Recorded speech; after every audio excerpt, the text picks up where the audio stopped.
നമസ്കാരം. D format film ക്ലബിൻ്റെ ആഭിമുഖ്യത്തിൽ അനശ്വര നടൻ ജയനെക്കുറിച്ചുള്ള ജയൻ സ്മരണ എന്ന പ്രോഗ്രാമിലേക്ക് നിങ്ങൾക്കെവർക്കും സ്വാഗതം.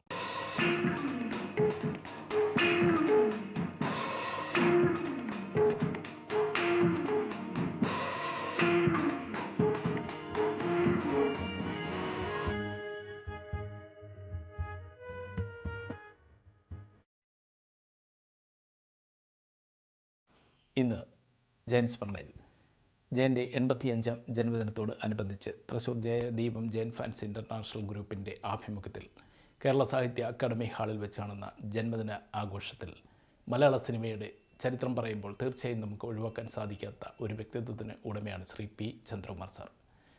ജയൻ ചിത്രങ്ങളായ തടവറ, അനുഭൂതികളുടെ നിമിഷം, മനസ്സൊരു മയിൽ, അസ്തമയം, ദീപം അടക്കമുള്ള ചിത്രങ്ങൾക്ക് പുറമെ നിരവധി മലയാള ചലച്ചിത്രങ്ങൾക്ക് സംവിധാനത്തിൻ്റെ മേലങ്കി അണിഞ്ഞ ശ്രീ പി ചന്ദ്രകുമാർ സാറാണ് ഇന്ന് ഈ പ്രോഗ്രാം.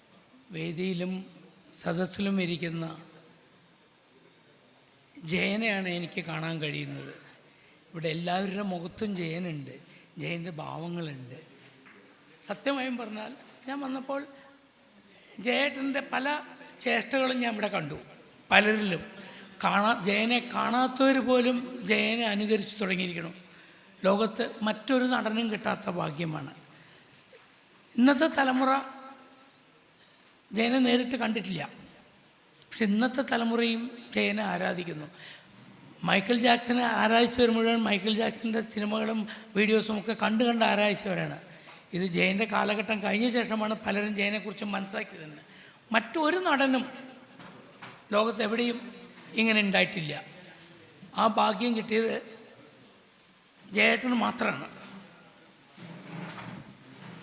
നിങ്ങളൊക്കെ ജയനായിരിക്കുമ്പോൾ ഞാൻ ജയൻ്റെ കുടുംബത്തിലെ കൂടപ്പുറപ്പായിട്ടേ വരുള്ളൂ. ഞാൻ ആരാധകനാവാൻ പറ്റില്ല. കാരണം ജയേട്ടനാവുന്നതിന് മുമ്പ് തൊട്ടിട്ടുള്ള ബന്ധമാണ്. ചാൻസ് വെച്ച് നടക്കുന്ന കാലം തൊട്ട് ഞങ്ങൾ കാണുന്നു. ഞാൻ ഇതിനു മുമ്പ് പറഞ്ഞിട്ടുണ്ട്, ഞാൻ കണ്ടുമുട്ടിയത് ഞാൻ അഗ്നിപുഷ്പം പറഞ്ഞ സിനിമയുടെ അസിസ്റ്റൻറ്റ് ഡയറക്ടറായിട്ട് വർക്ക് ചെയ്യുമ്പോഴാണ് ഞാൻ ജയേട്ടനെ കാണുന്നത്. ട്രിവാൻഡ്രം പട്ടത്ത് താര ഹോട്ടലിൽ വെച്ച്. ഇന്നത് SUT ഹോസ്പിറ്റലാണ്. അവിടെ ഒരു മോർണിംഗ് എക്സസൈസൊക്കെ ചെയ്തുകൊണ്ടിരിക്കുന്ന ജയേട്ടനെയാണ് ഞാൻ കണ്ടത്. അപ്പോൾ അതെനിക്ക് ആരാണെന്ന് അറിയില്ലായിരുന്നു.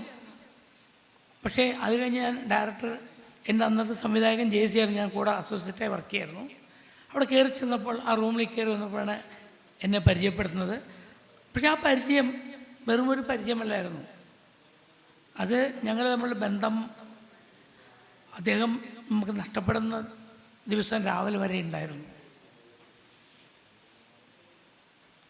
അതാലോചിക്കുമ്പോൾ എപ്പോഴും വിഷമമാണ്. കാരണം ജയേട്ടൻ വന്നു, ജയേട്ടൻ ഒരുപാട് പ്രാവശ്യം സിനിമയിൽ എന്തെങ്കിലും ആവണടാ എന്ന് പറഞ്ഞ് നടക്കുമ്പോൾ നമുക്കറിയാം എത്രത്തോളം ജയേട്ടൻ അതിനെ ആഗ്രഹിച്ചിരുന്നു എന്നുള്ളത്. കഷ്ടപ്പെടുമായിരുന്നു. ഒരു ഇതും നോക്കാതെ ഏത് ഷൂട്ടിങ്ങിൽ വന്നാലും എല്ലാ ജോലിയും ചെയ്യും. കാരണം എല്ലാവരെയും തൃപ്തിപ്പെടുത്തുക, എല്ലാവരെയും സ്നേഹം പിടിച്ചു പറ്റുക, എങ്ങനെയെങ്കിലും സിനിമയിൽ എന്തെങ്കിലും ആവുക, അതിനുവേണ്ടി ഹാർഡ് വർക്ക് ചെയ്തിരുന്നു. മറ്റു നടന്മാരെ പോലെയല്ല. ഞാൻ പറഞ്ഞ മധുരം തിരുമധുരം പറഞ്ഞ സിനിമ ഡോക്ടർ ബാലകൃഷ്ണൻ ഡയറക്റ്റ് ചെയ്യുമ്പോൾ ഞാൻ ആലുവ പാലസിലാണ് താമസവും. അതിൻ്റെ അടുത്തൊക്കെ തന്നെ ഷൂട്ടിങ്. ദിവസവും വളരെ എനർജറ്റിക്കാണ്. കാലത്ത് 5 മണിക്ക് എഴുന്നേറ്റ് വന്ന് എല്ലാ റൂമിലും വന്ന് മക്കളെ, കുട്ടികളെ റെഡിയാവും, നമുക്ക് തുടങ്ങണ്ടേ എന്ന് പറഞ്ഞ് അപ്പം തന്നെ തുടങ്ങും. ജയേട്ടൻ രാവിലെ 4 മണിക്ക് എഴുന്നേറ്റ് ഭയങ്കര എക്സസൈസൊക്കെ കഴിഞ്ഞ് ഭയങ്കര സ്മാർട്ടാണ്. കാരണം എക്സ് നേവിയാണ്, വെരി ഹാൻസം സ്മാർട്ട് ഗൈ ആയിരുന്നു. വരും, ഞങ്ങളെയൊക്കെ വിളിച്ചുണർത്തി കൊണ്ടുപോയി ഷൂട്ടിങ് കഴിഞ്ഞ് വൈകുന്നേരം ഞങ്ങൾ 6 മണി കഴിഞ്ഞ് വന്നാൽ നമുക്ക് കുളിക്കാം എന്ന് പറഞ്ഞ് ഞാനും ജയേട്ടനും അന്ന് അതിൽ അഭിനയിച്ചിരുന്ന റാണി ചന്ദ്ര, ഡോക്ടർ ബാലകൃഷ്ണൻ, രാഘവൻ, വിൻസെൻ്റ്, അങ്ങനെ എല്ലാവരും ആലുവപ്പുഴ അക്കരയ്ക്കും ഇക്കരയ്ക്കും നീന്തി കിടക്കുമായിരുന്നു. അന്ന് ആലുവപ്പുഴ ഇതുപോലെ അല്ലായിരുന്നു, കുറച്ചുകൂടി നന്നായിരുന്നു തോന്നുന്നു. ഇന്നിപ്പോൾ അതിൽ ഇറങ്ങിയാൽ എന്തൊക്കെ നീർനായ കടിക്കുന്നോ ഒക്കെ പറയണു. അന്ന് ഒരു നായയും ഇല്ലായിരുന്നു. അന്ന് മര്യാദയ്ക്ക് ഞങ്ങൾ ആലുവപ്പുഴ ഇറങ്ങി കുളിക്കായിരുന്നു. അന്ന് ഒരു കുഴപ്പമില്ല. അന്ന് പൊല്യൂഷനും ഇല്ലായിരുന്നു. ആലുവപ്പുഴയ്ക്ക് ഇത്രയും പൊല്യൂട്ടഡ് അല്ലായിരുന്നു. അന്ന് ഈ പുഴ ഇക്കരയിൽ നിന്ന് അന്ന് ആലുവ പാലസിക്ക് അക്കരയ്ക്ക് കടന്നു പോകാൻ മറ്റു മാർഗ്ഗങ്ങളൊന്നുമില്ല. ആലുവ പാലസിൻ്റെ പടിക്കെട്ടിൽ നിന്ന് മാത്രമേ പോകാൻ പറ്റുള്ളൂ, അല്ലെങ്കിൽ അത് കൂടെ ചുറ്റി വരണം. അന്ന് ഇപ്പോഴുള്ള പോലെ ഒരു ക്രോസിലായിട്ട് ഇപ്പോൾ ഒരു പാലം എന്തൊക്കെയോ വന്നിട്ടുണ്ട്, അതൊന്നുമില്ല. അന്ന് ദിവസവും ഞങ്ങളെക്കൊണ്ട് നിർബന്ധിച്ച് ഞങ്ങളെല്ലാവരും നീന്താൻ പഠിപ്പിക്കുകയും കൂടെ നിൽക്കുകയും കൂട്ടിയിട്ട് പോയി അക്കരെ വരെ നീന്തി തിരിച്ചിങ്ങോട്ട് വരും. രാത്രി എന്നും 7 മണിയായാലും 8 മണിയായാലും രാത്രി പോയി കുളിച്ച് വന്ന ശേഷം എല്ലാവരും കിടക്കാൻ പോകുള്ളൂ. അതൊരു ശീലമായിരുന്നു. ഒരു 10-20 ദിവസം മറക്കാൻ പറ്റില്ല. കാരണം ജയേട്ടൻ ഉണ്ടെന്നുള്ള ധൈര്യത്തിലാണ് എല്ലാവരും ഇറങ്ങുന്നത്. എങ്ങനെയായാലും രക്ഷിക്കും, അതിന് പറ്റിയ ഒരാൾ രക്ഷകൻ ഞങ്ങളുടെ കൂടെ ഉണ്ടായിരുന്നു. അങ്ങനൊരു ഫീലിംഗ് ഉണ്ടായിരുന്നു. ആ വാക്കുകളിലും ആ പെരുമാറ്റത്തിലും ആ ഫോഴ്സ് നടന്നു വരുന്ന നിൽക്കുമ്പോഴും പറയുമ്പോൾ കുട്ടികളെ ഇറങ്ങിക്കോളൂ, ഞാനില്ലേ, ധൈര്യമായി ഇറങ്ങിക്കോളൂ, ഒന്നും സംഭവിക്കില്ല പറഞ്ഞ് നീന്തൽ അറിയാത്തവരെ പോലും അക്കരെ വരെ നീന്തിച്ചിട്ടുണ്ട് ചേട്ടൻ. അങ്ങനെ വളർന്നു വന്നു. ഞാൻ പറഞ്ഞു എൻ്റെ ഫസ്റ്റ് സിനിമ മനസ്സിനുമേൽ വർക്ക് ചെയ്യുമ്പോൾ അതിൻ്റെ ഷൂട്ടിങ്ങിൽ ഒരു മോട്ടോർ ബൈക്കും കാറും കൂടിയുള്ളൊരു ചേസ് ഉണ്ടായിരുന്നു. അന്ന് ഇന്നത്തെ അത്ര സാങ്കേതിക വിദ്യകളില്ല. അവർ ടോപ്പില്ലാത്ത അവിടെ മദ്രാസിലൊക്കെ കല്യാണങ്ങൾക്ക് ഉപയോഗിക്കുന്ന ഒരു കാറുണ്ട് ടോപ്പില്ലാത്ത. അതാണ് ഷൂട്ട് ചെയ്യാൻ ഈസി, കാരണം ലൈറ്റൊന്നും വേണ്ട. ഇപ്പോഴത്തെ കാറൊക്കെ ആണെങ്കിൽ അതിൻ്റെ ഉള്ളിൽ ലൈറ്റൊക്കെ ഇടണം. അന്ന് ഈ ജനറേറ്ററൊന്നും ചെറിയ ജനറേറ്ററൊന്നും കണ്ടുപിടിച്ചിട്ട് പോലുമില്ല. അപ്പോൾ അന്ന് അങ്ങനെ ടോപ്പില്ലാത്ത കാറാണ് മിക്കവാറും ഉപയോഗിക്കുക. അപ്പോൾ അങ്ങനത്തെ കാറിൽ ജയഭാരതിയും വിൻസെൻറ്റും പോകുന്നു. ജയൻ ഒരു മോട്ടോർ ബൈക്കിൽ ചേസ് ചെയ്യുന്നു. അപ്പോൾ ഈ കാറും ബൈക്കും കൂടി എടുക്കുന്ന സമയത്ത് ഞാൻ കാറിൻ്റെ ബാക്കിൽ അതിൻ്റെ ഡിക്കിയിൽ ക്യാമറ ഫിക്സ് ചെയ്ത് വെച്ചിട്ടുണ്ട്. വാക്വം ഗ്രിപ്പിട്ട് ഫിക്സ് ചെയ്തിട്ട് അതിൻ്റെ ഇപ്പുറത്ത് ഞാനും ഇപ്പുറത്ത് ആനന്ദക്കുട്ടനും അതിൻ്റെ ഉള്ളിൽ ബാക്കിൽ പിടിച്ച് ഡിക്കിയുടെ ബമ്പറിൽ പിടിച്ചാണ് നിൽക്കുന്നത്. എന്നിട്ട് കാറ് നല്ല സ്പീഡിൽ പോകുന്നുണ്ട്. അപ്പോൾ ഞങ്ങളുടെ ഷൂട്ടിങ്ങിൻ്റെ ബാക്കി എല്ലാ കാറുകളും തുടർന്ന് വന്നോളും, ഇങ്ങനെ എടുത്ത് പോയിക്കൊണ്ടേയിരിക്കാം. എന്നിട്ട് അന്ന് മഹാബലിപുരത്തെ റോട്ടിൽ അന്ന് ട്രാഫിക്കൊന്നുമില്ല. പോയിക്കൊണ്ടിരിക്കുമ്പോൾ പെട്ടെന്ന് ഞാൻ അറിയാണ് ഈ ബീഡിങ് പൊട്ടുകയാണ്. കാറിൻ്റെ ബീഡിങ് 2 സൈഡ്, കാരണം 2 തടിയന്മാരാണ് ഞാനും ആനന്ദക്കുട്ടനും. ഒട്ടും മോശമില്ല, നല്ല വെയിറ്റ് ഉണ്ട്. 2 പേരും 2 സൈഡ് പിടിച്ചപ്പോൾ ആ കാറിൻ്റെ ബീഡിങ് പൊട്ടിയിട്ട് ഞാൻ പറഞ്ഞു അയ്യോ നമ്മൾ വീഴാൻ പോണു പറയുമ്പോഴേക്കും 2 ബീഡിങ്ങും പൊട്ടി തെറിച്ച് 2 പേരും 2 സൈഡിലേക്ക് വീണുപോയി. കാറ് വിട്ടുപോയി. കാരണം അവരറിയുന്നില്ല, ഞങ്ങൾ ക്യാമറ അതിൽ തന്നെ ഉണ്ട്. ഞങ്ങൾ 2 പേരും വീണു, റോഡിൻ്റെ 2 സൈഡിലേക്ക് തെറിച്ച് വീണു. ആനന്ദക്കുട്ടൻ റോഡിൽ തന്നെ വീണത്. ഞാൻ സൈഡിൽ ഉരുണ്ട് താഴ്ത്ത് ഒരു മണലിലേക്ക് പോയി. അപ്പോൾ ചേട്ടൻ മോട്ടോർ ബൈക്കിൽ, ചേട്ടൻ അങ്ങനെ മോട്ടോർ ബൈക്കിൽ നിന്ന് എടുത്ത് ഒറ്റ ചാട്ടാണ്. ചന്ദ്രൻകുട്ടി എന്ത് പറ്റിയത്, ചന്ദ്രൻകുട്ടി തന്നെ വിളിക്കാറ് പലപ്പോഴും സാറെന്നും വിളിക്കും, എന്തെങ്കിലും വേണമെങ്കിൽ വിളിക്കും. അപ്പോൾ ചന്ദ്രൻകുട്ടി എന്ത് പരിപാടി എൻ്റെ കൂടെ മണലിലേക്ക് ഓടിച്ചാടി വന്നു. ആനന്ദക്കുട്ടൻ അവിടെ റോട്ടിൽ തന്നെ വീണപ്പോൾ എഴുന്നേറ്റു. എഴുന്നേറ്റ് പാവം അന്നൊരു എക്സ്പോസ് മീറ്റർ ഉണ്ടാവും, അതാണ് അന്നത്തെ ക്യാമറമാൻ്റെ ആയുധം. അതുണ്ടെങ്കിലേ ഷൂട്ടിങ്ങിന് വർക്ക് ചെയ്യാൻ പറ്റില്ല. അപ്പോൾ അത് വെച്ചിട്ടാണ് ലൈറ്റൊക്കെ റീഡ് ചെയ്യുന്നത്. അവൻ എഴുന്നേറ്റ് ഉടനെ ആദ്യം നോക്കുന്നത് അയ്യോ എൻ്റെ മീറ്റർ പൊട്ടിയൊന്നാണ്. അന്ന് അതിന് 2000 രൂപ വിലയുണ്ട്. അപ്പോൾ അത്രയും വലിയൊരു എമൗണ്ട് അന്ന് ചിന്തിക്കാൻ പറ്റില്ല. അപ്പോൾ അവൻ ആദ്യം ചിന്തിച്ച് വേറൊന്നുമല്ല, അവന് അടിപറ്റിയിട്ടൊന്നുമല്ല, അയ്യോ എൻ്റെ മീറ്റർ പൊട്ടിയെന്ന് നോക്കുന്നു. ഞാൻ പോയി വീണിട്ട് വളരെ കൂളായിട്ട് ഞാൻ എഴുന്നേറ്റ് എനിക്കൊന്നും പറ്റിയില്ല എന്ന് പറഞ്ഞ് എഴുന്നേറ്റ് നിന്നു. അല്ലല്ല ഞാൻ നോക്കട്ടെ എന്ന് പറഞ്ഞ് ജയൻ എൻ്റെ അടുത്ത് വരും. ഞാൻ നോക്കുമ്പോൾ എൻ്റെ എപ്പോഴും ഉണ്ടാ ഇവിടെ ഈ കഷ്ണം അങ്ങനെ തൂങ്ങിക്കിടക്കാണ് റോട്ടിലിങ്ങനെ കുത്തിയിട്ട്. ഞാൻ കണ്ടില്ലായിരുന്നു. ഞാൻ പെട്ടെന്ന് നോക്കിയപ്പോൾ വെളുത്ത എല്ല് കാണുന്നുണ്ടായിരുന്നു. കൈവച്ചു. പിന്നെ എനിക്ക് ഓർമ്മയില്ല. ഞാൻ അൺകോൺഷ്യസായി, പേടിച്ചിട്ടായിരിക്കാം, വേദനയൊന്നും അറിയില്ല, അൺകോൺഷ്യസ്. പിന്നെ എന്നെ എടുത്ത് കൊണ്ടുവന്ന് കിടത്തി. അവിടെ നിന്ന് ഇളനീരൊക്കെ കൊണ്ടുവന്നു. ജയഭാരതിയൊക്കെ ഓടി വന്നു, ഇളനീരൊക്കെ തളിച്ചു. ഞാൻ ബോധം തെളിഞ്ഞു. ഞാൻ പറഞ്ഞു എനിക്ക് കുഴപ്പമൊന്നുമില്ല, വർക്ക് ചെയ്യുന്നത്.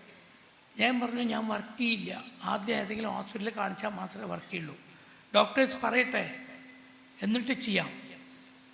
അത്ര കെയറായിരുന്നു. അവിടുന്ന് അടുത്തുള്ള ഏതൊരു ഹോസ്പിറ്റലിൽ കൊണ്ടുപോയി എന്നെ കാണിച്ചില്ല, കുഴപ്പമൊന്നുമില്ല എന്ന് പറഞ്ഞ് അവിടുന്ന് കയ്യിൽ പ്ലാസ്റ്ററൊക്കെ ഇട്ട് തന്ന് കെട്ടിയിട്ട് എന്നെ വർക്ക് ചെയ്യണ്ടെന്ന് പറഞ്ഞു ജയനൊക്കെ. പക്ഷെ ഞാൻ എന്ത് വെച്ചാൽ അന്ന് 3ാമത്തെ ദിവസമാണ് ആ ഷൂട്ടിങ്ങിന് വേണ്ടി പോകുന്നത്. ആദ്യത്തെ 2 ദിവസവും മഴ കാരണം നടന്നില്ല. അന്ന് നടന്നില്ലെങ്കിൽ എൻ്റെ നിർമ്മാതാവിന് അത് വലിയൊരു നഷ്ടമാവില്ല വിചാരിച്ചിട്ട് ഞാൻ കഷ്ടപ്പെട്ട് വർക്ക് ചെയ്തായിരുന്നു. അപ്പോഴാണ് ഈ അപകടം പറ്റിയത്. അത് കഴിഞ്ഞിട്ട് അവർ സമ്മതിച്ചില്ല എന്നെ വർക്ക് ചെയ്യാൻ. പക്ഷേ ഞാൻ നിർബന്ധിച്ച് വൈകുന്നേരം വരെ വർക്ക് ചെയ്തെന്ന് ചേട്ടൻ തന്നെ എന്നെ കൂട്ടിക്കൊണ്ടുവന്ന് കിൽപാക്ക് മെഡിക്കൽ കോളേജിൽ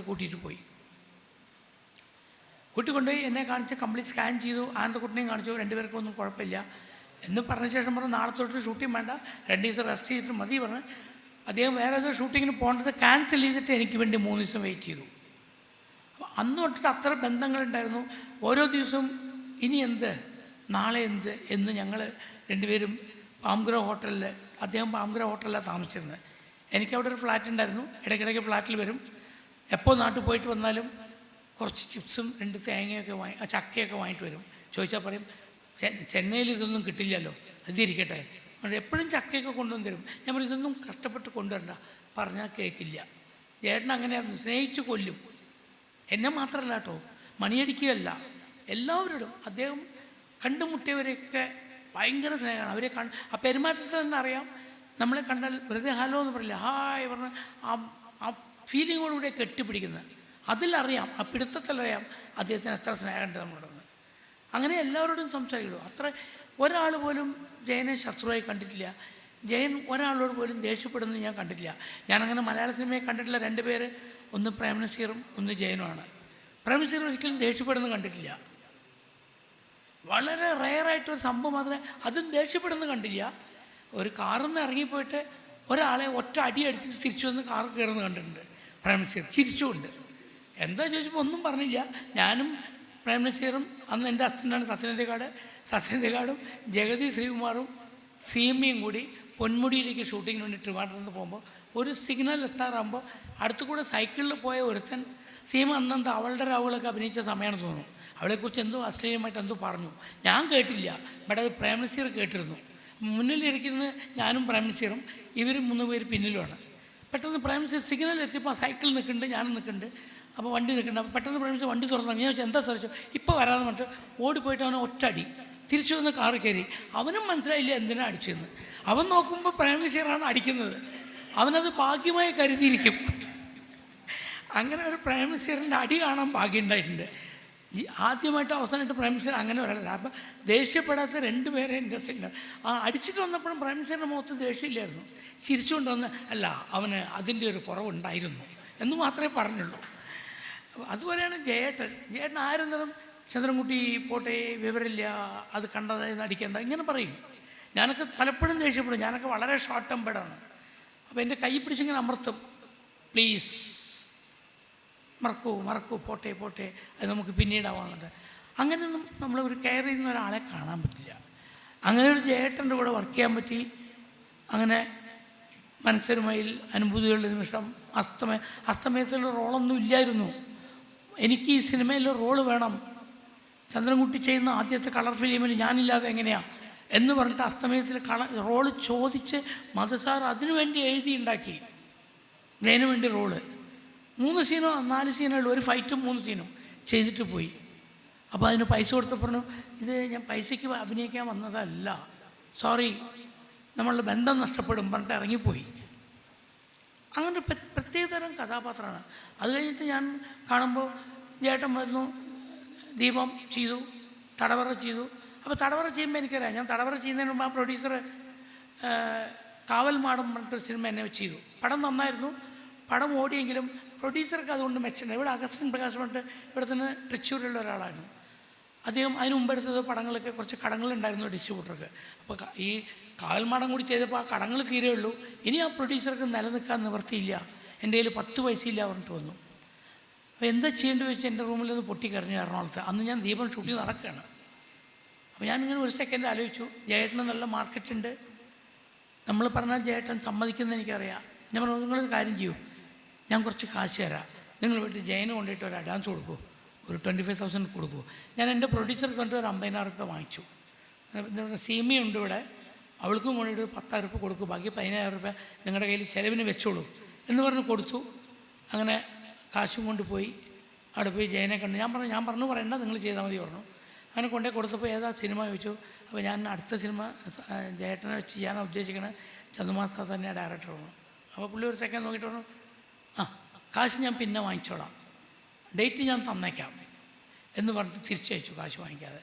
അപ്പോൾ ഈ പ്രൊഡ്യൂസർ തിരിച്ചു വന്ന് കാശ് വാങ്ങിച്ചില്ല, ഡേറ്റ് തരുമോ? നമ്മൾ ഡേറ്റ് തരാൻ പറഞ്ഞാൽ തരും, ഉറപ്പാണ്, ഇനി നിങ്ങൾ അതിനെക്കുറിച്ച് വിഷമിക്കേണ്ടത് പറഞ്ഞു. അതിന് സീമയും ചന്ദ്രേട്ടൻ്റെ പടമല്ലേ, സിനിമ ഷൂട്ടിങ് തുടങ്ങട്ടെ, അപ്പം ഞാൻ വാങ്ങിച്ചോളാം എന്ന് പറഞ്ഞു. അങ്ങനെ ജയൻ സത്യം പറഞ്ഞാൽ മരിക്കുമ്പോഴും മുഴുവൻ കാശ് വാങ്ങിച്ചിട്ടുണ്ടോ എന്ന് എനിക്കറിയില്ല. കുറേ കാശ് കൊടുത്തിരുന്നു, പിന്നെ എന്തോ ബാക്കി ഉണ്ടായിരുന്നു. അപ്പോൾ ബാക്കി ഒരു 4 ദിവസത്തെ ഷൂട്ടിങ് ബാക്കിയുണ്ട് പറഞ്ഞു. അങ്ങനെ ദീപം തീർത്തു. ദീപം അന്ന് ഇറങ്ങി, അത് തിയേറ്ററിൽ ഓടുമ്പോൾ അന്ന് ഞാൻ തൃശ്ശൂരുണ്ടായിരുന്നു. അഭിമന്യു പറഞ്ഞിട്ട് ഷൂട്ടിങ് ഇവിടെ ചേറ്റുവേല നടക്കുന്നുണ്ടായിരുന്നു. ഞാനും അതിൽ ശ്രീവിദ്യ, KP ഉമ്മർ, സുകുമാരൻ, ബാലങ്കെ, അങ്ങനെ എല്ലാവരും ഉണ്ടായിരുന്നു.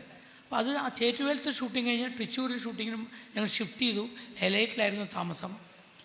അപ്പോൾ ജയേട്ടൻ വിളിക്കുകയാണ്, കൊല്ലത്തിൽ ഒരു സീൻ കൂടി എടുത്താൽ ക്ലൈമാക്സ് തീരും, അത് കഴിഞ്ഞാൽ ഞാൻ അങ്ങോട്ട് വരാം, എന്നിട്ട് നമുക്കിരുന്ന് ബാക്കി കാര്യങ്ങളും തീരുമാനിക്കാനുണ്ട്. ദീപം തടവറ തീർക്കണം, ദീപം നന്നായി ഓടുന്നു, നമുക്ക് എല്ലാ തിയേറ്ററിലും പോയി കാണണം. അപ്പോൾ ഞങ്ങൾ രണ്ടുപേരും കൂടി കർണൻ പറഞ്ഞൊരു സിനിമ പ്ലാൻ ചെയ്തിരുന്നു. തമിഴിലെ കർണൻ, ശിവാജി ഗണേശൻ നന്നായി അഭിനയിച്ചാണ്. അതുകൊണ്ടേ കണ്ടു, കാണിച്ചു. അപ്പോൾ അതിന് പ്രൊഡ്യൂസറൊന്നും വേണ്ട, ഞാൻ തന്നെ കാശിറക്കാം എന്ന് ജയൻ തന്നെ പറഞ്ഞു. നമ്മൾക്ക് രണ്ടുപേരും കൂടി ചെയ്യാം എന്ന് പറഞ്ഞ് ഞങ്ങൾ അതിനെക്കുറിച്ച് കാര്യമായി ഡിസ്കഷൻ. അപ്പോൾ അതിനും കൂടിയാണ് തൃശ്ശൂരിലേക്ക് വരാമെന്ന് പറയുന്നത്. അപ്പോൾ എന്നോട് പറഞ്ഞു, ഞാൻ വരണമെങ്കിൽ സുകുമാരനെ ഒരു ദിവസത്തേക്ക് വിട്ടു തരണം, നാളെ വന്നാൽ സുകുമാരനെ ഞാൻ ഉച്ചയ്ക്ക് ശേഷം തന്നെ വർക്ക് തീർത്ത് വിടാം, ഒന്ന് സഹായിക്കണം എന്ന് പറഞ്ഞു. അപ്പോൾ സത്യത്തിൽ എനിക്ക് അയക്കാൻ ആഗ്രഹമില്ലായിരുന്നു. കാരണം എന്താ വെച്ചാൽ ആ കമ്പനിക്കാർ ഞാൻ അന്നൊരു കൊല്ലം 16 സിനിമ ഡയറക്റ്റ് ചെയ്യുന്ന സമയമാണ്. അപ്പോൾ അതിൻ്റെ ഒരു 10 ദിവസം മുമ്പ് ഞാൻ വേറൊരു പടത്തിൻ്റെ ഷൂട്ടിങ്ങിലാണ് ഉണ്ടായിരുന്നത്. ആ ഷൂട്ടിങ് സംഭവം എന്ന് പറഞ്ഞിട്ടൊരു ഷൂട്ടിങ്ങായിരുന്നു. അപ്പോൾ സംഭവത്തിൽ ഇതേപോലെ കോളിലൊക്കെ 2-3 കൊല്ലമായിട്ട് നടക്കണ്ടായിരുന്നു. അപ്പോൾ സംഭവത്തിൻ്റെ ഷൂട്ടിങ് സമയത്ത് അവർ വന്നിട്ട് മാളരവിന്ദനെ വേണം മറ്റും വന്നു. ഞാൻ പറഞ്ഞു, മാളരവിന്ദനെ അയക്കാൻ പറ്റില്ല, 10-45 ആർട്ടിസ്റ്റിൻ്റെ കോമ്പിനേഷനാണ്. എന്നാൽ അയ്യോ ഞങ്ങൾക്ക് എങ്ങനെയും കിട്ടിയേ പറ്റുള്ളൂ.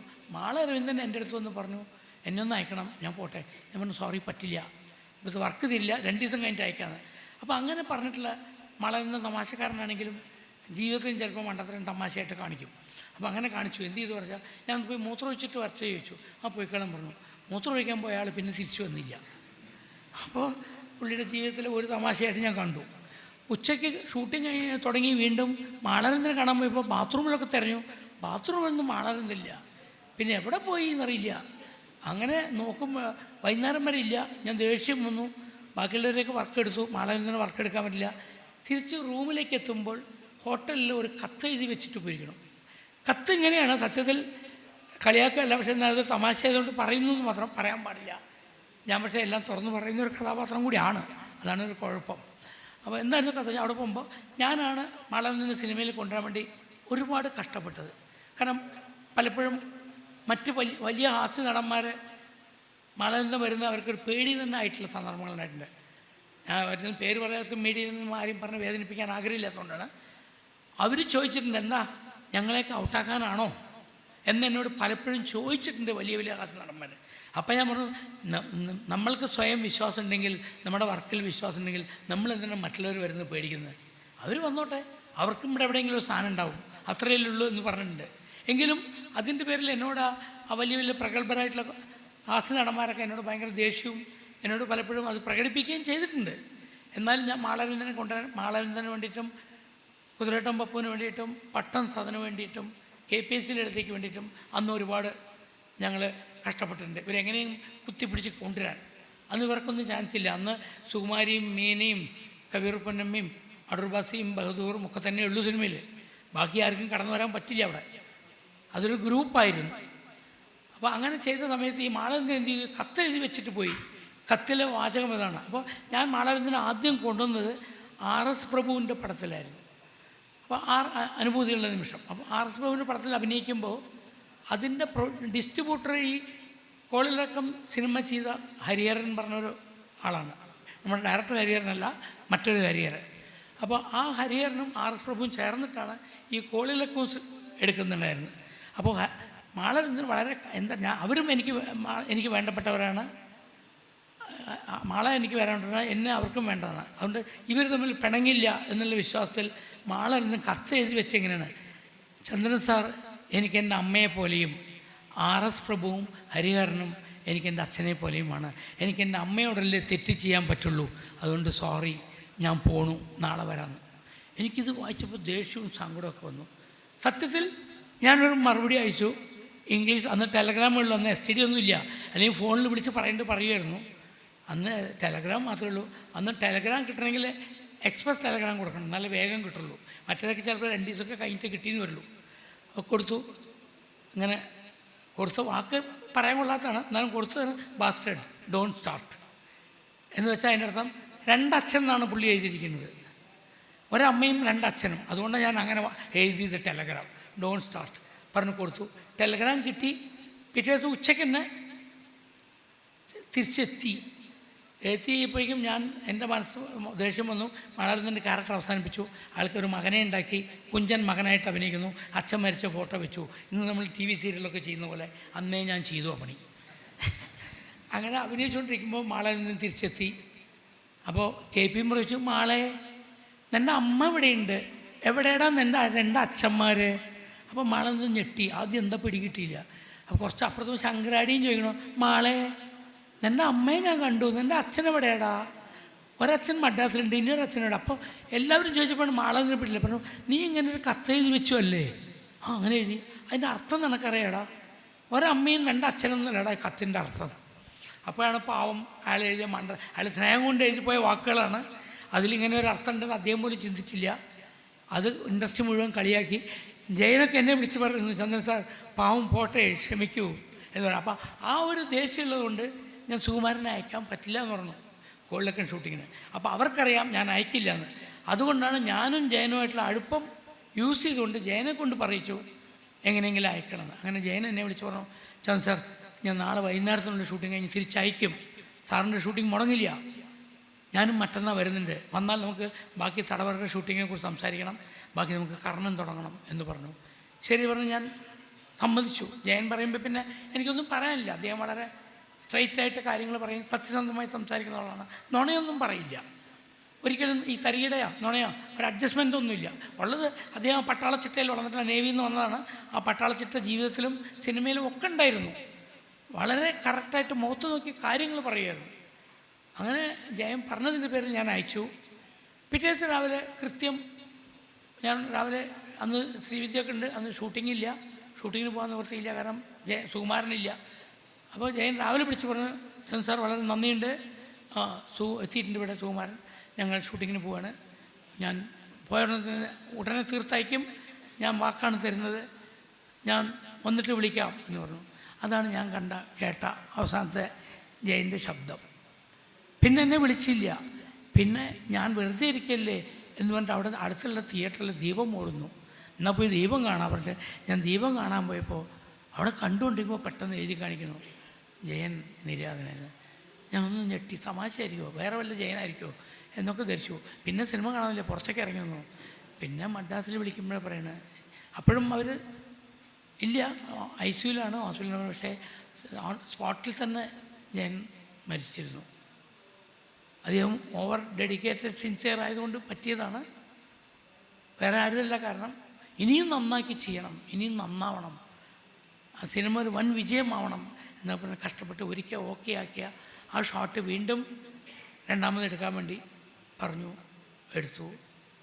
അതിലാണ് അപകടം പറ്റിയത്. അപ്പോൾ അത് നമുക്ക് വിധിയെന്നോ എന്ത് വേണമെങ്കിലും പറയാം. സത്യത്തിൽ അന്ന് കർണനെക്കുറിച്ച് ചിന്തിക്കുമ്പോഴും ഇപ്പോൾ ചിന്തിക്കുമ്പോഴും അത് ചെയ്യാൻ മലയാളത്തിൽ വേറെ ആക്ടറില്ല. കാരണം കർണൻ്റെ കഥാപാത്രം നിങ്ങൾ വായിച്ചിട്ടുണ്ടാവാം, മഹാഭാരതത്തിലുള്ളതാണ്, എല്ലാവർക്കും അറിയാം. പക്ഷേ അതിനെ അതുപോലെ അവതരിപ്പിച്ച ആളാണ് ശിവാജി ഗണേശൻ. കർണൻ സിനിമ കണ്ടിട്ടില്ലെങ്കിൽ എവിടെയും കിട്ടുകയാണെങ്കിൽ കാണണം. ആ കർണനെ കണ്ടു കഴിഞ്ഞാൽ നമുക്ക് കർണനോട് ഭയങ്കര ആരാധന തോന്നും. ബാക്കി കഥാപാത്രങ്ങളൊന്നും നമുക്ക് ഇഷ്ടപ്പെടുക പോലും ചെയ്യില്ല. അതിൻ്റെ മുന്നിൽ, കർണന് മുന്നിൽ അർജുനനും ബാക്കി എല്ലാവരും നിഷ്പ്രഭമാണ്. കുന്തിയായാലും അർജുനനായാലും ശ്രീകൃഷ്ണനായാലും അതിൽ ഇന്ദ്രനൊക്കെ വരുന്നുണ്ട്, എല്ലാവരും നിഷ്പ്രഭമാണ്. കർണൻ്റെ ആ മനസ്സും ഭാവങ്ങളുമൊക്കെ അവതരിപ്പിച്ച് ശിവാജി ഗണേശൻ കണ്ടു. ശിവാജി ഗണേശൻ യഥാർത്ഥ കർണനായിരുന്നു എന്നാണ് ഞാൻ തോന്നിയിരുന്നത്. കുട്ടിക്കാലത്ത് ഞാൻ ആ സിനിമ കണ്ടിട്ടുള്ളത്. അതിനുശേഷം ജയേട്ടനോട് ഇത് പറഞ്ഞപ്പോൾ ഞാനും ജയേട്ടനും കൂടിയിട്ട് അതിൻ്റെ പ്രിൻ്റ് വരുത്തി അന്ന് AVM സ്റ്റുഡിയോയിൽ ഞങ്ങൾ കണ്ടു. ഒരു തിയേറ്ററിൽ കളർ ഫിലിമാണ്, 2-3 പ്രാവശ്യം കണ്ടു. അതിൽ നല്ല പാട്ടുമുണ്ട്. കർണൻ യുദ്ധത്തിൽ രഥം തെളിക്കുമ്പോൾ ആ വീല് ഒരു ചക്രം ഒരു കുഴിയിൽ കുടുങ്ങും. അപ്പോഴാണ് അർജുനെ കൊണ്ട് അമ്പയിക്കുന്നത് ശ്രീകൃഷ്ണൻ. ആ രംഗം ഉള്ളത്തിൽ നല്ല ഉള്ളം ഉറങ്ങാതെടാ കാണാൻ വേണ്ടി. കാരണം ഇന്ദ്രൻ വേഷം മാറി വന്ന് മാമൻ്റെ വേഷം എല്ലാം കവചകുണ്ടലങ്ങളൊക്കെ ദാനമായി വാങ്ങിച്ചു. അങ്ങനെ മാത്രമേ കർണനെ തോൽപ്പിക്കാൻ പറ്റുള്ളൂ എന്നറിയാം. അങ്ങനെ അതെല്ലാം വാങ്ങിച്ച ശേഷമാണ് യുദ്ധത്തിൽ കർണൻ തോൽക്കുന്നത്. അറിഞ്ഞുകൊണ്ട് തന്നെയാണ് കർണൻ്റെ കഥാപാത്രം കൊടുക്കുന്നത്. ഇത് വരുന്നത് ഇന്ന ആളാണെന്നും എന്നെ യുദ്ധത്തിൽ തോൽപ്പിക്കാൻ വേറെ വഴിയില്ലാത്തതുകൊണ്ട് ചെന്നു. അപ്പോൾ അതൊക്കെ ജയേട്ടൻ കണ്ടപ്പോൾ ജയേട്ടൻ വല്ലാതെ എങ്ങനെ തോന്നി, ചന്ദ്രൻ സാറിന് ഈ സിനിമ നമുക്ക് ചെയ്യാൻ പറ്റുമോ എന്നാണ് ചോദിച്ചത്. നമ്മൾ വേറെ ആർക്കാ പറ്റുക? അത് പറഞ്ഞ് ജയേട്ടനോട് സംസാരിച്ച് ഒരുപാട് ദിവസങ്ങൾ ഞങ്ങൾ മെറീന ബീച്ചിൽ ഷൂട്ടിംഗ് ഇല്ലാത്ത ദിവസങ്ങളിൽ വൈകുന്നേരം പോകാറുണ്ട്. ജയേട്ടൻ്റെ ഒരു ഫിയറ്റ് കാറുണ്ട്, 2 പേരും പോവും. അവിടുന്ന് കുറച്ച് കപ്പലിൻ്റെയൊക്കെ വാങ്ങി തിന്ന് ആ മണലിൽ ഇങ്ങനെ ഇരിക്കും. ചിലപ്പോൾ മലന്ന് കിടക്കും. രാത്രി 10 മണി 11 മണി വരെ 1-2 പ്രാവശ്യം ഞങ്ങളെ പോലീസ് വരെ പിടിച്ചിട്ടുണ്ട്. രാത്രി 11 മണിയൊക്കെ എന്താ ഇവിടെ കിടക്കണം ആരാണെന്നൊക്കെ ചോദിച്ചിട്ട്. പിന്നെ ഞങ്ങൾ ഇന്ന ആൾക്കാരാണ് പറഞ്ഞപ്പോൾ വിട്ടിട്ടുണ്ട്. കാരണം തമിഴ്നാട്ടിലെ പോലീസിന് ചന്ദ്രകുമാറിനും ജയനും അറിയില്ലല്ലോ. പിന്നെ പറഞ്ഞപ്പോൾ വിട്ടു എന്ന് മാത്രം. രാത്രി ആ സമയത്ത് ഇവിടെ നിന്ന് കിടക്കരുത് എന്നൊക്കെ പറഞ്ഞിട്ടുണ്ട്. പക്ഷേ എന്നാലും ഒരുപാട് ദിവസങ്ങൾ ആ മെറീന ബീച്ചിലിരുന്ന് കർണനെക്കുറിച്ച് ഡിസ്കസ് ചെയ്തിട്ടുണ്ട്. പക്ഷേ അത് നടക്കാതെ പോയ ഒരു പ്രൊജക്റ്റാണ്. എൻ്റെ ഭാഗ്യദോഷം എന്നേ പറയാനുള്ളൂ. അല്ലെങ്കിൽ എനിക്ക് അഭിമാനത്തോടെ പറയാവുന്ന നല്ലൊരു പ്രൊജക്റ്റ് ആവുമായിരുന്നു. സോറി, നടന്നില്ല. പക്ഷേ നമുക്ക് ജയനെ നഷ്ടപ്പെട്ടു. പക്ഷേ ലോകത്ത് ഞാൻ പറഞ്ഞ പോലെ മറ്റാർക്കും കിട്ടാത്ത ആ ഒരിത് ഇപ്പോഴും ജയൻ നിങ്ങളിലൂടെ ജീവിക്കുന്നു. മറ്റെല്ലാവരും ആ ഒരു ദിവസം അനുസ്മരണം മാത്രമേ ഉള്ളൂ. പ്രേംനസീർ അനുസ്മരണമുണ്ട്, സത്യൻ അനുസ്മരണമുണ്ട്, അങ്ങനെ മരിച്ചുപോയ എല്ലാ നടന്മാർക്കും അനുസ്മരണമുണ്ട്. പക്ഷെ ആ ഒരു ദിവസം മാത്രമേ ജീവിക്കുന്നുള്ളവർ. അത് കഴിഞ്ഞാൽ എല്ലാവരും മറക്കുന്നു. അടുത്ത അനുസ്മരണം വരുമ്പോൾ മാത്രമേ ഓർക്കുന്നുള്ളൂ. പക്ഷെ ഇവിടെ അങ്ങനെയല്ല. ജയൻ ദിവസവും നിങ്ങളിലൂടെയൊക്കെ ജീവിക്കുന്നു. നിങ്ങളിലേക്ക് ഭാവത്തിലും നടക്കത്തിലും എല്ലാം ജയന്മാരാണ്. ആരാ ഇല്ലാത്തത്? അത് കാണുമ്പോൾ ഉള്ള സന്തോഷമുണ്ടല്ലോ, അത് മറ്റാർക്കും കിട്ടാത്തതാണ്. ഇനി എനിക്ക് പറയാനുള്ളത് നിങ്ങളുടെ അടുത്തൊരു റിക്വസ്റ്റാണ്. നിങ്ങളിങ്ങനെ എല്ലാ കൊല്ലവും ഒരു അനുസ്മരണ യോഗം മാത്രം നടത്തിയാൽ പോരാ. ഇവിടെ റോട്ടറി ക്ലബ്ബുണ്ട്, ലയൺസ് ക്ലബ്ബുണ്ട്. എന്തുകൊണ്ട് ജയൻസ് ക്ലബ്ബ് ഉണ്ടാക്കിക്കൂടാ? നമ്മൾക്കും ഒരുപാട് നല്ല കാര്യങ്ങൾ ചെയ്യാൻ കഴിയും. ബ്ലഡ് ഡൊണേഷൻ, ഒരുപാട് നല്ല കാര്യങ്ങൾ. അതിനൊക്കെ ഒരുപാട് പേര് ജയൻ അസോസിയേഷൻ, ജയൻ ക്ലബ്ബ് ഉണ്ടാക്കി. ആ ക്ലബിൻ്റെ ഉദ്ദേശങ്ങൾ പലതാണ് പറഞ്ഞാൽ ലക്ഷക്കണക്കിന് ആൾക്കാർ അതിൻ്റെ ഭാഗമാക്കണം. നമ്മൾ നല്ല കാര്യങ്ങൾ, സൽക്കർമ്മങ്ങളിലൂടെ ഈ ഒരു ദിവസം മാത്രമല്ല 365 ദിവസവും ജയൻ നമ്മളോടൊപ്പം ഉണ്ടാവണം, നമ്മൾ ജയനോടൊപ്പം ഉണ്ടാവണം. എനിക്ക് പറയാനുള്ള അപേക്ഷ അത് മാത്രമാണ്. അടുത്ത അനുസ്മരണത്തിന് കാണുമ്പോൾ നമ്മൾക്കൊരു നല്ല ക്ലബ്ബും ഒരുപാട് മെമ്പേഴ്സും നമ്മൾ ഒരുപാട് ചാരിറ്റി പ്രവർത്തനങ്ങൾ ചെയ്യുന്നവരെ കാണാൻ ഞാൻ ആഗ്രഹിക്കുന്നു. നന്ദി, നമസ്കാരം.